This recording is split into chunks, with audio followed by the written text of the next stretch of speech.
This is Hannah Burner from Giggly Squad. O-Pill is the first over-the-counter daily birth control pill available in the U.S. Let's be real, getting a birth control prescription is not always easy, and it's so much admin. In fact, about a third of women face barriers to access prescription birth control. Between scheduling appointments, missing work, class, or just trying to exist, it's a lot. But now O-Pill is putting birth control in our control. O-Pill is a daily birth control that's FDA approved, full prescription strength, and estrogen free, and 98% effective when used as directed. Grab it online or at most major retailers, no prescription or doctor's appointment needed. So if you're thinking about birth control, check out O-Pill to see if it's right for you. Use code GIGGLY for 25% off your first month of O-Pill at OPILL.com. That's code GIGGLY at OPILL.com. Birth control in your control. We love to see it.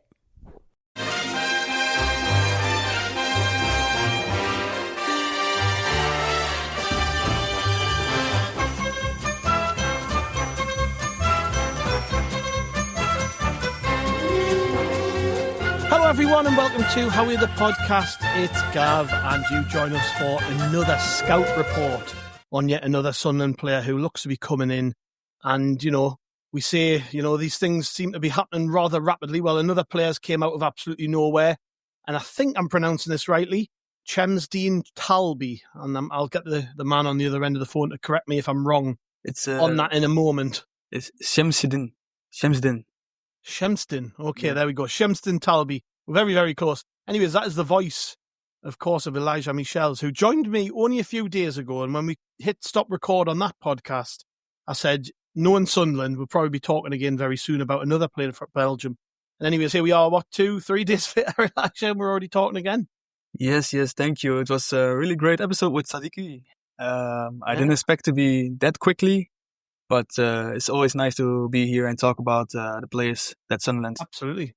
And lots of good feedback on that episode. And if people haven't heard it yet, they can catch up on that one where I quizzed Elijah on Noah Siddiqui, who, of course, that transfer was confirmed on Friday, has gone through, and Sunderland have signed him a Union SG midfield player. But today we are here to talk about did you say Chemsdine? Chemsdine Talbi? Yes. Chemsdine. I will get used to that. Again, my listeners know that I cannot pronounce anything correctly, so it'll probably take 2 or 3 months for me to get that one right. But just before we came on, Elijah, we were briefly chatting there. And you, like me, were really shocked when this one just came out of nowhere. It seems to be a bit of a theme of Sunderland's window that all of a sudden the Hear Me Go tweet goes out by Fabrizio Romano. Yes. And it just, it kicks off and we're like, oh, we didn't see that coming. Yeah, same like Sadiki, but of him, I didn't expect it. Like, there were no rumors in the winter also. In this in the summer was very quiet. And then Here We Go directly. I was in shock. Also, with the price tag. Yeah, they paid more for Sadiki, so I was really mixed feelings about the price tag also.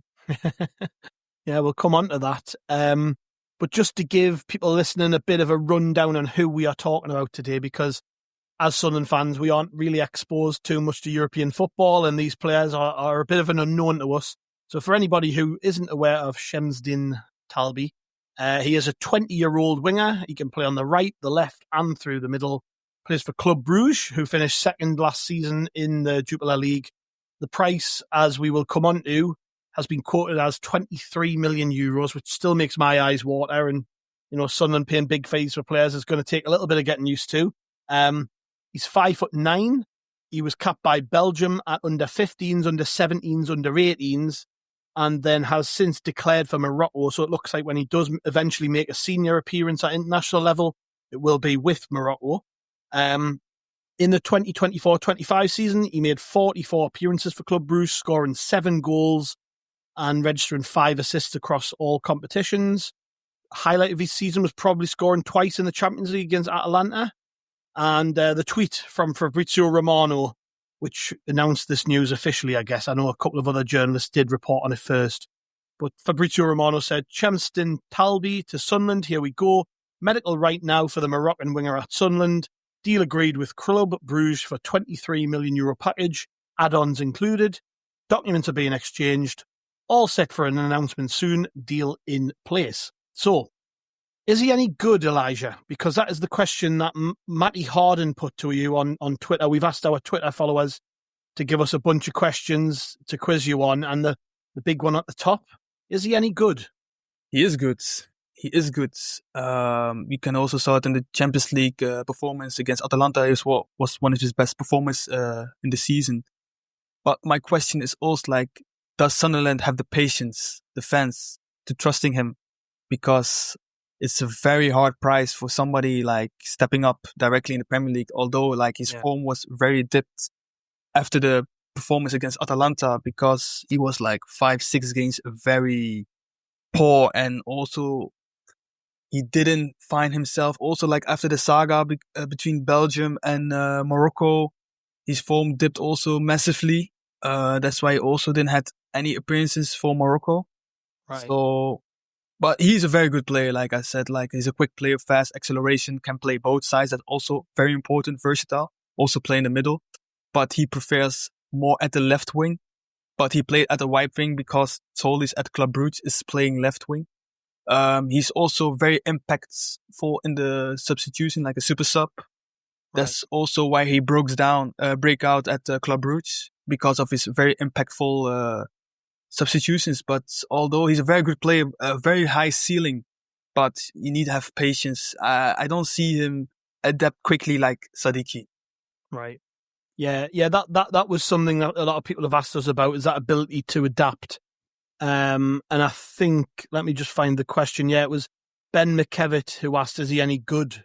Is he good enough to start in the Premier League? Sorry. And Joe Lewins asked, will he be able to handle the physicality in the Premier League? I think that's going to be, you know, as I mentioned to you the other day, Sunderland don't spend these fees often on players. And now we're in the Premier League, you know, those things are going to become more frequent. But still, if we're spending a lot of money on a player, there's going to be some expectation that they can deliver at some point. Maybe not immediately, you know, being a young player, but certainly not too long into the season, we're going to be wanting to see results.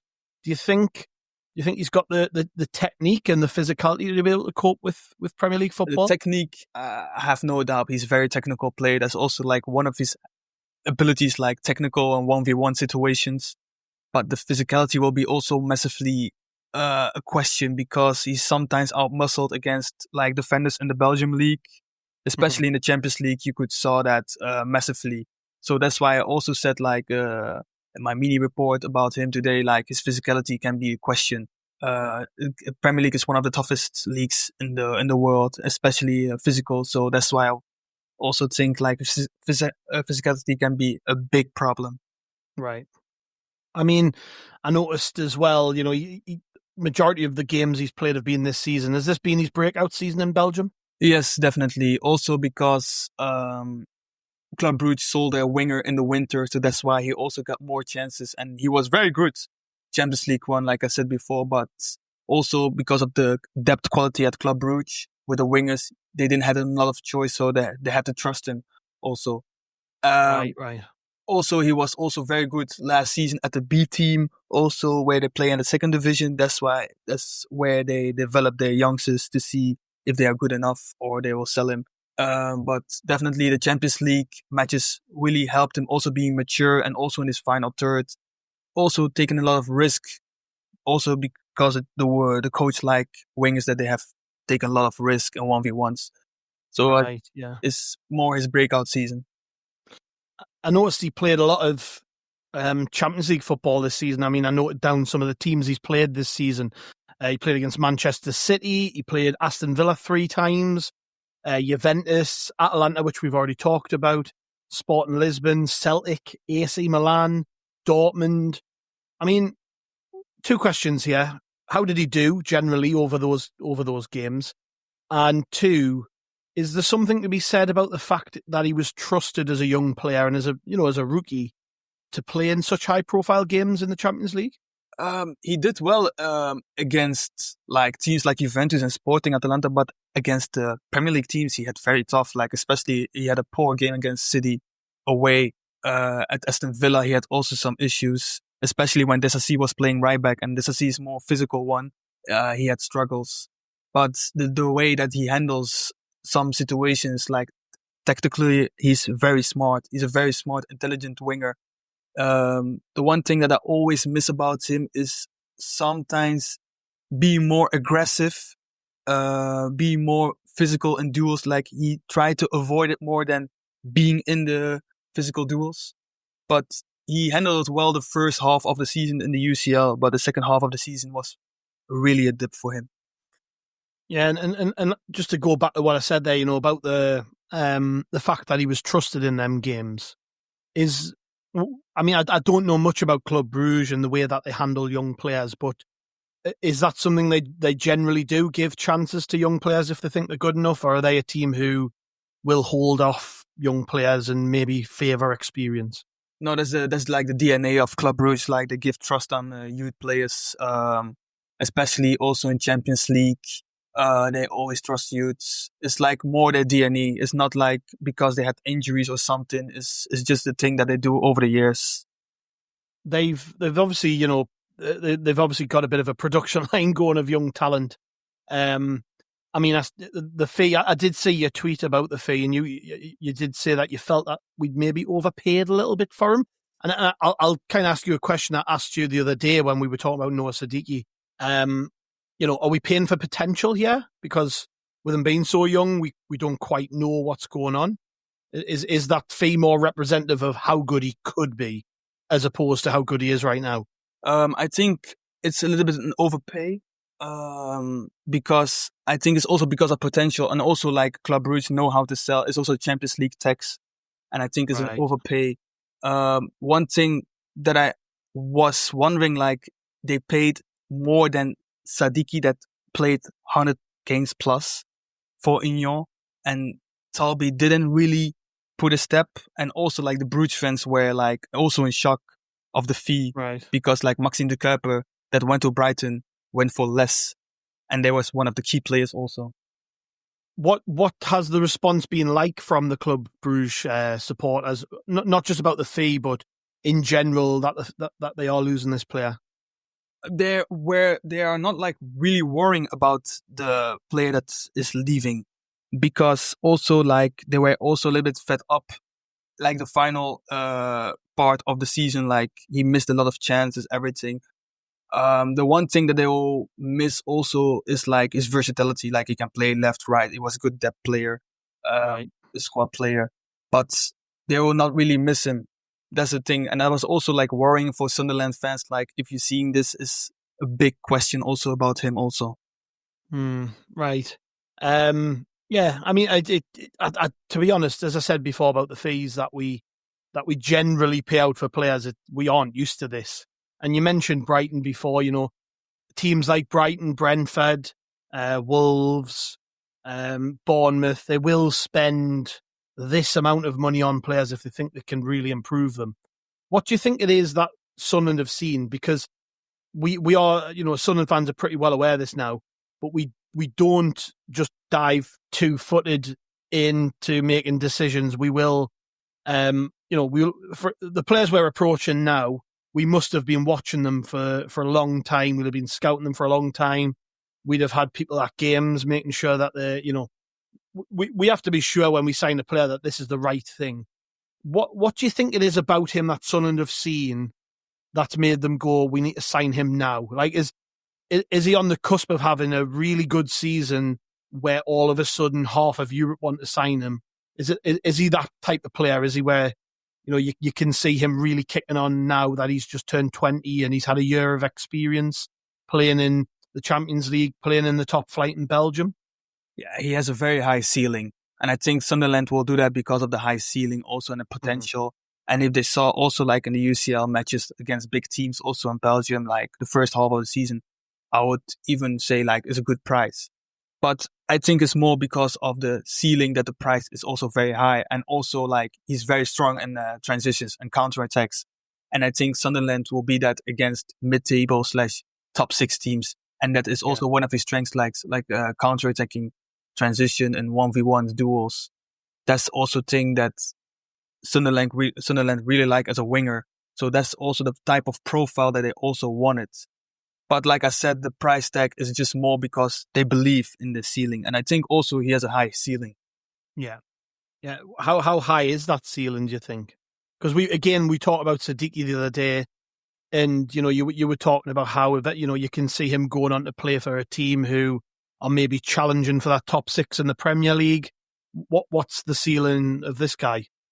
I believe in him that he can make maybe like mid-table fighting for top 6 also. But the thing also that worrying that I didn't say is his injury record. Like he had an ACL when he was young. Right. Yeah. We did get a few questions about his injuries, Yes. Let me just find so it was at D McCabe 93 on Twitter asked what his injury record is like. As a pro, is it okay? I mean, the fact that he's had an ACL as a younger player, a lot of players do, but it's, has he recovered well? Is he doing okay as a pro? He recovered well, but his quickness, I saw when he was in youth level, he was quicker than that. And I think the ACL hold him a little bit back because of the, like the knee injury and everything. He had also a little bit of knocks. But I'm really scared, like now in a physical league, that this injury will start pop up more and more. Like in the Belgian league, it's not like really tough physical like in the Premier League. So that's why I'm also like worrying how his injuries will affect him also in the Premier League. Yeah, I get it's something you can't predict really. Yeah, yeah, it's true. I'm sure it's came into our thinking when it comes to making the signing that we've looked into it and we think he's okay. But you mentioned his pace there, and again, to be honest, of all the questions we got for you for this podcast, I would say the vast majority were about his pace. Yes. A lot of people asking about how quick he is. I think there have been some stats floating around about him being one of the quickest players in the Champions League this season. How important is that pace to his game? Because Sunderland have a lot of quick attacking players. I presume he's going to complement that quite well. He's very quick, fast acceleration. He's very quick also on the ball. And I think that is the main thing that Sunderland really like him, especially if you play in a counter transition. It will affect a lot of him. And you could see that also when you had a transition, that how quick he is. And also one thing that I really like is when he's on the ball, he's quick. He's not a head down dribbler. He scans around. And that's one thing that I also think that it will affect Sunderland a lot, how good it will be. Yeah, pace is important in the Premier League, isn't it? I guess that's maybe one of the if his all-round game isn't quite there yet, if he's quick, and he's got a lot of raw ability, that might be the key to him hitting the ground running with Sunderland. And I think also like the quick and fast acceleration with also Sadiki covering his ground if he's playing on his side, that it will also help him a lot. And one thing also, adaptability, it can go fast for him. Once he gets more and more bringing on, I think he will not start in the beginning, but I think he will be more like a super sub, like when he was doing at Club Brugge, like fresh legs. It will also help him like adapting more. Yeah. What side of the pitch do you think he's better on? Because when you watch the clips of him playing, you know, sometimes on the left, sometimes he's on the right. You mentioned before about him having to play on the right occasionally because of another player who was at Bruges who was playing on the left-hand side. But where would you say he plays his best football? Because Sunderland play with inverted wingers. We have done for the whole time that Regis Labris has been at the club. So I would imagine, you know, if he's a right-footed player, he's going to be expected to compete on the left-hand side.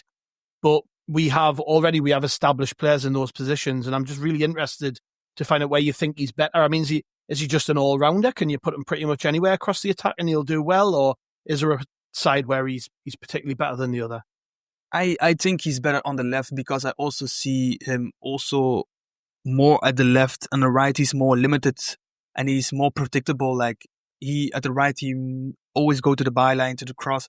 But when he's on the left, he can cross on his weak foot and also cut in sides. And I also think that's on the left, he's also better. His breakout season when he was going to the Club Brugge A team was also when he was playing on the left sides. And he's also most dangerously on the left sides. Based on being unpredictable, can cross, can cut inside, can link up with a midfield or the attacking midfielder. With the right, he's more limited and also waiting for an overlap at the right back and crossing. And he also doesn't trust his left foot on shooting. That's also one concern about him, like his final thirds. He's using more his right-footed instead of his left foot.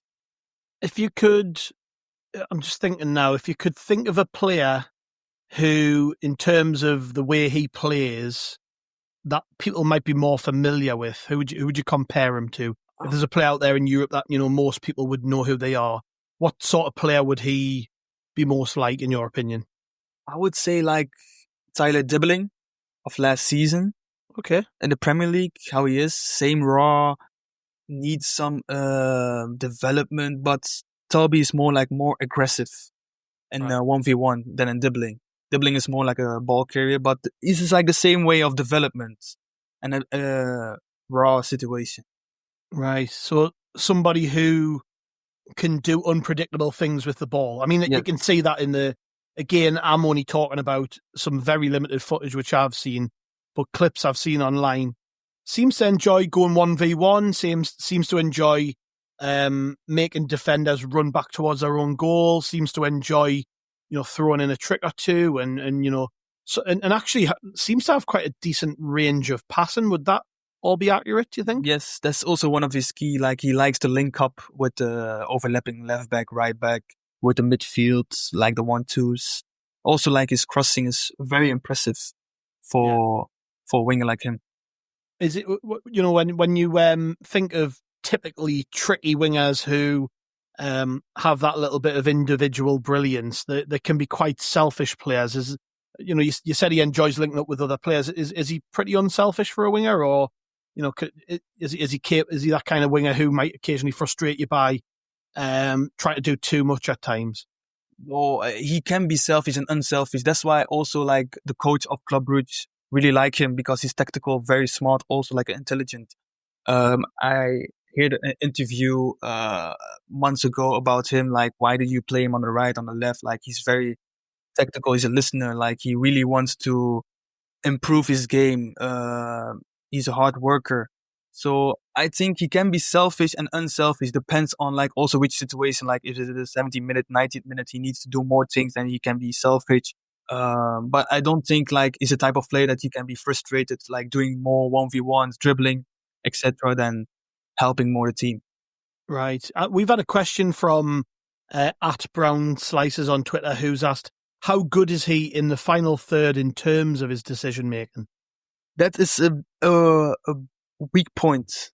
Like, his final third, like I said also before, like, he's very one-footed in the final third. Like, you could see him predictable also in the final third.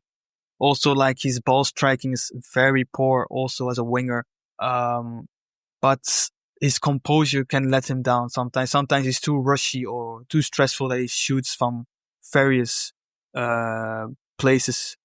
But it's one thing that he can work on also in the Premier League. Like, I think he's going to be more unselfish, more playing safe instead of in the Belgium league doing 1v1s or trying to cross. So that thing also, like the first 2-3 games, he'll be more unselfish, like being more safe passing. Yeah, maybe given who our coach is and his record of developing young players and his record of being obviously very, very patient with young players, particularly when they're not playing particularly well. I think this could be a good fit just because of who our coach is. I don't know how much you know about Regis Lebris, but going back many years when he was just a youth coach at Lorient, some really great players came through that system, and still to this day talk about Regis Lebris and his influence on their development. And then you look at Sunderland last season, we had the youngest team in the EFL. Joe Bellingham improved massively under him. Chris Rigg is another one who's still with the club, and the list goes on. I mean, do you think he's a good fit for Sunderland given the way that we work and the people we've got, on the training ground and obviously in the dugout on a match day? Yeah, like you said, it's a very young team, and Regis Lebris, I remember it at Lorient. He had Eli Kroupi, the young kid that is going to Bournemouth, Enzo Lefi at these days. So he knows how to use young players, and I think it's also massively good for Talbi with that type of coach, like trusting him. Also, like I remember Sunderland with Tom Lawson that went to Brighton. I think his name is like that. Yes, Tom Watson. Yeah, yeah. That he had some poor games, but still trusted him in those matches. So that's one good thing that I really like, and it's a perfect match also. It's interesting you bring up Tom Watson, because listening to what you've got to say, it almost feels like he's maybe Tom Watson's replacement in this squad. Is that sort of young, very undeveloped, but talented left-sided midfield player who can come inside on his right foot, take people on, works hard. I don't know about you, and I don't know how much you know about Watson, but as I listen to you speak, it does sound like he's maybe his replacement in the squad, which would make sense, because ahead of him we also have established wingers like Romain Mundle, who you might know from his time at Standard Liège. Yes. Yeah. And obviously Patrick Roberts on the right hand side, who's a little bit older, and somebody who the coach trusts a lot. So it sounds like he's probably just going to add to the group we've already got, and then maybe 6 months down the line he can kick on. Yes, and also one thing, he's very versatile, so it can also be tactical switched a lot. So that's also one thing that I really like. Yeah, versatility is important in the squad. We have a lot of versatile players, so that's again that was one of the first things which intrigued me when I looked into this player and try to work out where he fits in. I mean, we've already talked about it, but the fact he can play off the left and off the right, and even occasionally through the middle, is going to be a huge plus to the team. We had a good question. This is a good question from Chris Graham, SFC, and he said, prior to the link today, if he left Club Brugge, what level of side would you have expected him to go to? So, if you'd heard that he was available, that there was a team out there in Europe, or maybe one or two teams out there in Europe who were trying to sign him, where would you have expected him to land? I was thinking maybe a Nice or Lille, that type of team, like a top 4, top 5 France, or maybe La Liga, maybe top 6 Sevilla or something. But I was the Premier League, I was in shock also, because like I said, the physicality is very hard. And I think maybe in the Spanish league, Ligue 1 is less physicality, more technical. That suits his fits also more. So that's what I was thinking. But Ligue 1 was maybe a perfect fit for him. But we will see. Maybe I'm wrong. Maybe he's gonna be a superstar, or maybe he's gonna prove me wrong. So yeah. So you said there maybe a top 4, top 5 French team. What's the big difference between a Nice and a Lille and then a Premier League team? What do you see as the big differences? Because I'm sure I've heard people say that the French league is, in terms of the Premier League, viewed as the most close when it comes to physicality. I don't know whether you agree with that or not. It's more like the wingers are more technical and more have freedom, instead of being more close 1v1 man marking. And also the wingers, if you saw Cherki or Malik Fofana, those type of wingers, they have more technical flair, being more themselves, instead of man mark 1v1 directly, making physical body touch already. Mm-hmm. So that's why I also think the league or the Spanish league, a slow tempo league, and more technical required instead of physicality. That's why I was thinking these two destinations. Yeah. Well, we've had a question from Finn Skell, who says, I've read he's a bit shabby on the defensive side and not keen to track back. Is this correct? He is. It's not correct. He's very hard worker. His work rate, he tracks back well. Some point he played as a wide wing back or left wing back, where he required more defensively than offensively. That's also one of his standouts. He's a hard worker. He's a very humble guy. So maybe he saw the clips wrong. Maybe he saw the clips right. But for me, he's a hard worker. I never noticed being defensively bad or not tracking back. That's good to hear then, because I was a little bit worried when I read that question that maybe I'd missed something about him. I think, to work in Sunderland's team, everybody has to work hard. Yeah. We've had some very hard working wingers in the last couple of years. I mean, one that immediately springs to mind would be Jack Clark, who did very well for Sunderland, got a big money move to Ipswich. Yeah, that maybe didn't work out for him last season because they got relegated, but a hard worker. Romain Mundell is a very, very hard worker. On the other side, we did sign Jan Poveda last season from Leeds, who's a Colombian international who, really haven't seen any of, but when he was on the pitch, didn't look like he wanted to work very hard. So I think to be a wide player in this team, you've got to work hard. We've had another question from Rue Turner 83, who's asking about his ability on both feet. He said, "Is he just as good with both feet?"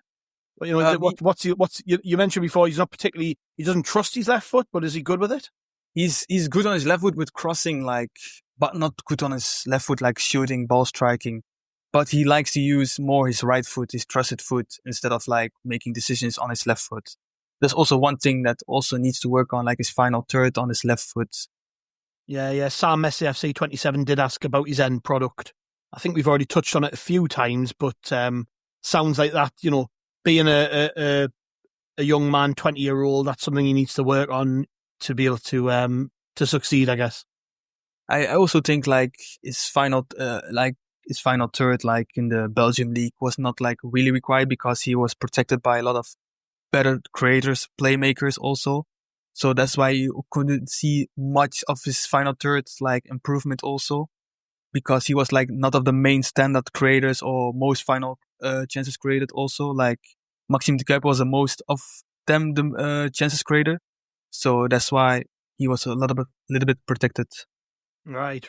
I tell you what, I'm gonna end off, and I'm gonna ask you the same question I asked you when we last spoke.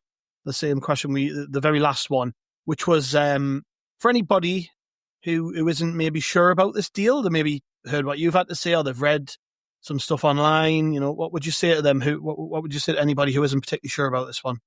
I would say the same Sadiki, be patient, but be more patient, because patient but more patient. Be more patient because wingers in the Premier League you had to wait more than physical midfielders like Sadiki.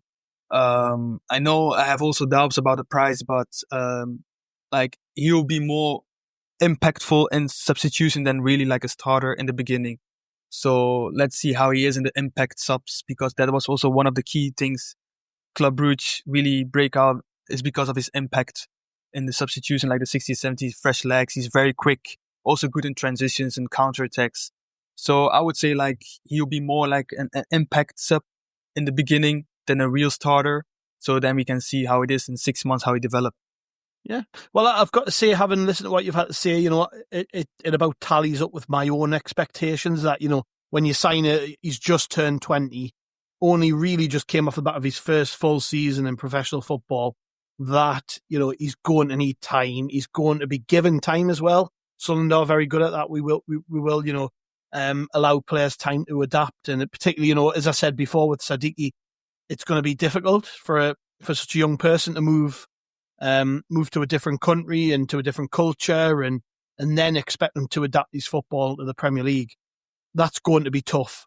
But it sounds like he's got a lot of the raw ingredients which could make him a very, very good footballer. And, he seems an exciting player. And look, we do like an exciting winger at Sunderland. If he can get people off their seats occasionally and show some things on the pitch which make us excited, then I think he will go down well with our fans. So an exciting signing, but not one who we would think can come straight in maybe and immediately improve that team. He's probably going to be somebody, from what you've said, who needs a bit of time and a bit of love and a bit of patience, and then eventually he will come good.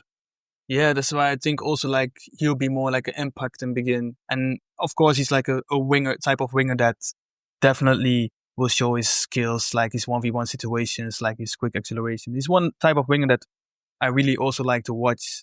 He's a very skillful player also, but like I said, you said also, he will be more impact in the beginning, a substitution than really a starter, doing directly things.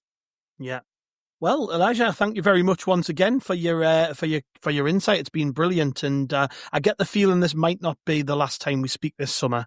Given that this has been twice in a couple of days, I think we might be chatting again at some point. So we'll say goodbye, but maybe not for long. It's always a pleasure to join. Thank you very much. So let's see how it is this summer. Maybe tomorrow again, and here we go. So we don't know. Yeah, we don't know. And just for anybody listening who might want to catch up with you on social media and maybe see more of your work and more of your insight in other players, because I know that you do a lot of analysis of different players from different leagues. You know, where can we catch you? You can follow me on Twitter, Elijah Michiels. I post different leagues, different players, more analysts and reports.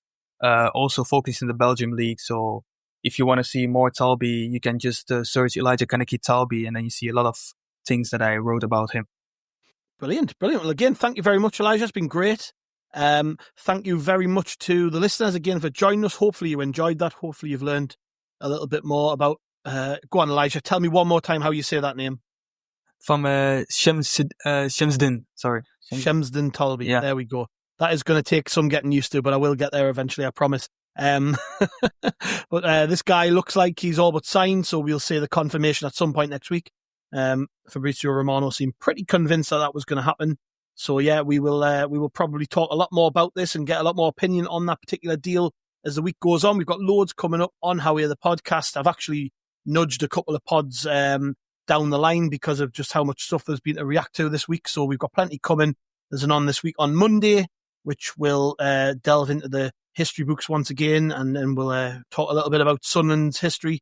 There's also going to be a reaction to whatever goes on, and the rate things are happening at the minute, we're going to be reacting virtually every day to something new because Sunderland have gone silly season. So yeah, thanks once again for listening. Thank you very much, Elijah. Thank you to the listeners. We'll catch you tomorrow.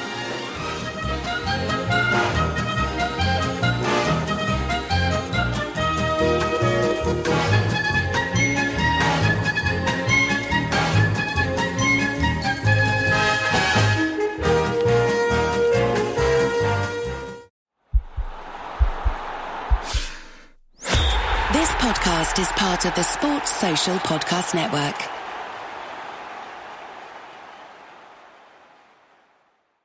All right, we are going where? Back to school shopping. This is the playoffs for parenting, aka getting ready to get back to school. As we get ready for back to school, doesn't matter your income, your race, your background, whether you have a disability or not. Our public schools are a place where all kids feel like they belong. My child. My children. my family, my friends, kids, My community. All students. All students. All students belong in a great public school. Let's get ready for back to school at nea.org/backtoschool.